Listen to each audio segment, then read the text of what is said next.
Hello बच्चों, आप सभी का हमारे YouTube चैनल आइडियल देव क्लासेस में स्वागत है। बच्चों, आज हम आपके लिए लर्निंग आउटकम आधारित लर्निंग गेम सामग्री के अंतर्गत विषय गणित लेके आए हैं, जो कक्षा 8वीं के लिए।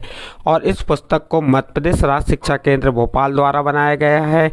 और किस सत्र के लिए बनाया गया है? सत्र 2022-23। चलिए देखते हैं कक्षा 8वीं विषय गणित। इसकी वर्कशीट 23 देखेंगे। वर्कशीट 23 क्या दी है? समानुपात से संबंधित दैनिक जीवन की समस्याएं। जो समानुपात से संबंधित हमारी जो दैनिक यानी प्रतिदिन की जो समस्या है, उसको हम कैसे हल करेंगे, इस वर्कशीट के माध्यम से हम सीखेंगे। ध्यान से देखिए, आपको प्रत्येक प्रश्नों को हम यहाँ पे समझा रहे हैं, जो आपके लिए बहुत ही महत्वपूर्ण है। चलिए देखते हैं इसका उदाहरण क्या दिया है। एक शाला में बड़े कमरों और छोटे कमरों का अनुपात कितना दिया है? 3:4। बड़े कमरों और छोटे कमरों का अनुपात कितना है? 3:4 है। यदि छोटे कमरे 20 है तो बड़े कमरे की संख्या ज्ञात कीजिए।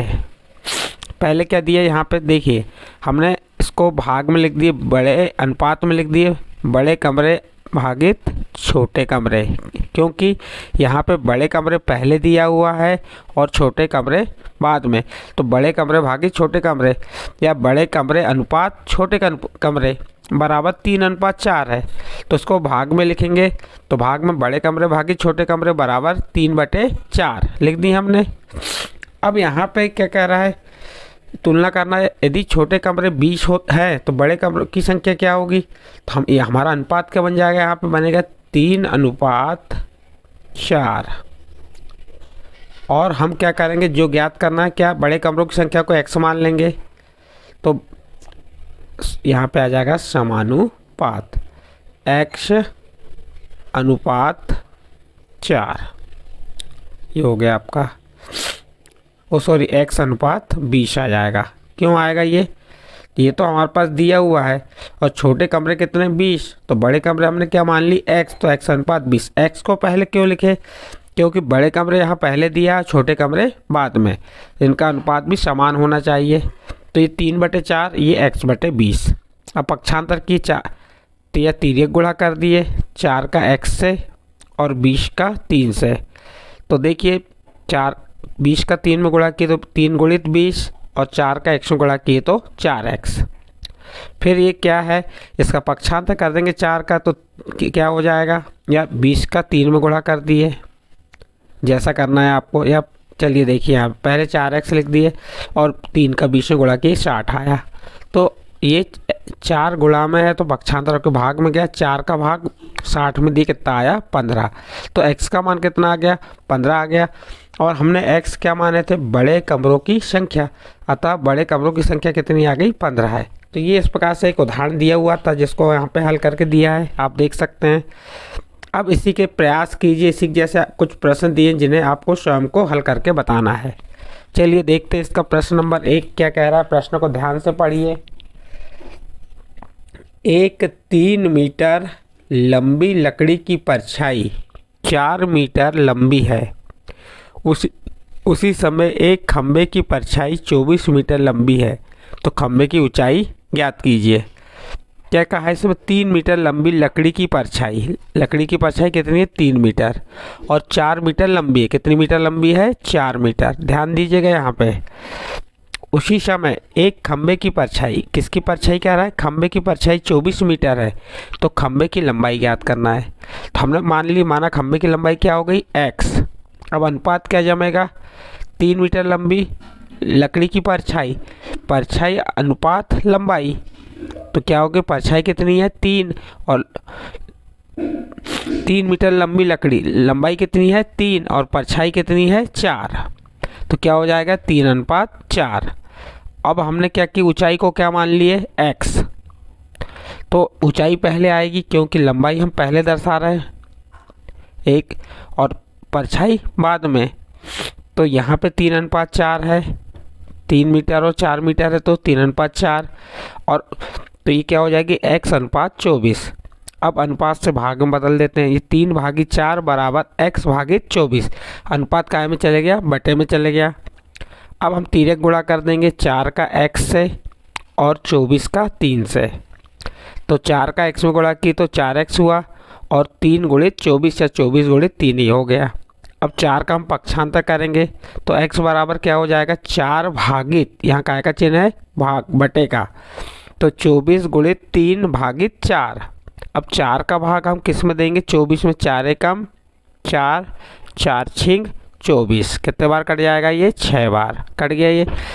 अब बचा क्या, 6 गुणित 3, तो इसको यहाँ लिख देंगे, x बराबर 6 गुणित 3। अब 6 का 3 में गुणा की तो 18, तो x बराबर क्या आ गया, 18 मीटर। ऊंचाई कितनी आ गई, 18 मीटर। और किसकी ऊंचाई आ गई है, खंबे की ऊंचाई, अतः खंबे की ऊंचाई कितनी हो गई, 18 मीटर। तो इस प्रकार से आप इस प्रश्न को हल कर सकते हैं।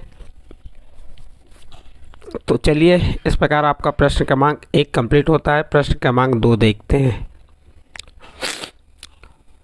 प्रश्न क्रमांक 2 में दिया है, चाय बनाने के लिए दूध और पानी का अनुपात 1:3 रहता है, तो 2 लीटर दूध से कितनी मात्रा में चाय बनेगी।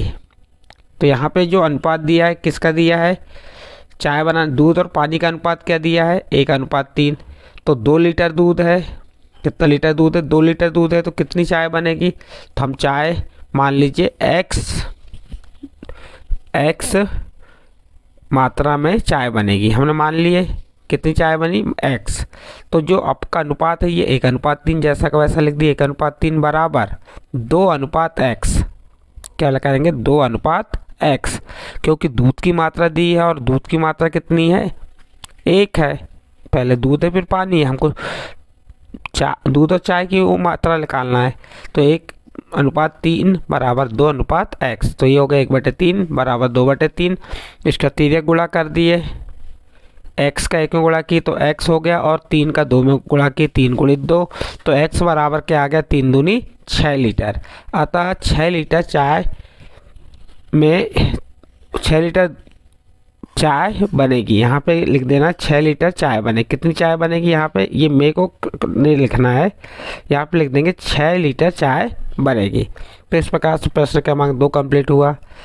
प्रश्न क्रमांक 3 देखिए। प्रश्न क्रमांक 3 में क्या कह रहा है, एक कार 15 लीटर पेट्रोल में 240 किलोमीटर चलती, कितने लीटर पेट्रोल में, 15 लीटर पेट्रोल में कितने किलोमीटर चल रही है, 240 किलोमीटर दूरी तय करती है।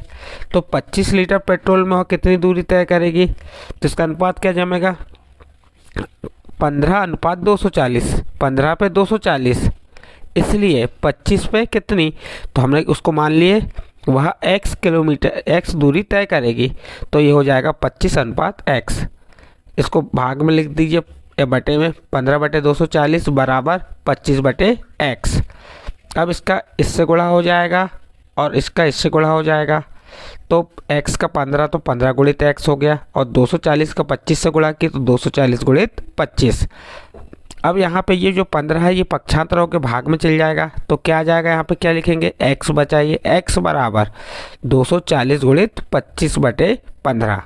अब 15 का भाग दे देते हैं, किस में देंगे, 240 में 15 एकम 15, 15 का भाग 24 से कितने बार गया, 2 बार में बढ़ जाएगा, तो 15 एकम 15।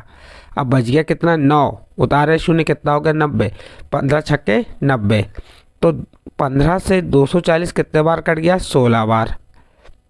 अब क्या बचा, 16 गुणित 25, तो x बराबर क्या हो गया, 16 गुणित 25, और 16 का 25 में गुणा करो तो कितना आ जाएगा, 400 किलोमीटर। यानी कि 25 लीटर पेट्रोल में वह 400 किलोमीटर की दूरी तय करेगी। इस प्रकार से प्रश्न नंबर 3 यहाँ कंप्लीट होता है। नेक्स्ट अगला प्रश्न देखते हैं, प्रश्न नंबर 4। प्रश्न नंबर 4 भी इसी प्रकार है, आप देख सकते हैं।